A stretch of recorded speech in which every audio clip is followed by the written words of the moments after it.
ગોધરા શહેરના રિક્ષા ચાલકના પુત્ર સલમાન ઝભાએ ફિઝિક્સમાં પીએચડી કર્યું. પિતાના મોત બાદ માતાએ ગોરી બિસ્કિટ વેચી પુત્રનો અભ્યાસ પૂર્ણ કરાવ્યો.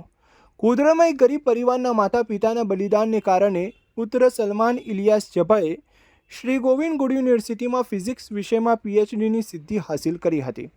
ગોધરા મુસ્લિમ સમાજના ઇતિહાસમાં પ્રથમ પીએચડીનો અભ્યાસ પૂર્ણ કરીને સમસ્ત ગોધરા શહેર અને પંચમહાલ જિલ્લાના મુસ્લિમ સમાજનું નામ રોશન કર્યું છે. ઉલ્લેખનીય છે કે તેમના પિતા અત્યંત ગરીબ હતા અને રિક્ષા ચલાવી પરિવારનું ગુજરાન ચલાવતા હતા. ચાલુ અભ્યાસ દરમિયાન પિતા બીમારીને કારણે અવસાન પામતા સલમાને પિતાની છત્રછાયા ગુમાવતા સલમાન ઉપર આભ તૂટી પડ્યો હતો. બાદમાં પુત્રને ભણાવવાની જવાબદારી માતાએ સંભાળી હતી. ગોરી બિસ્કિટનું વેચાણ કરીને પુત્રનો અભ્યાસ પૂર્ણ કરાવેલ હતો. માતા પિતાના આ બલિદાનને યાદ કરીને સલમાન ઝભા ભાવુક થયા હતા.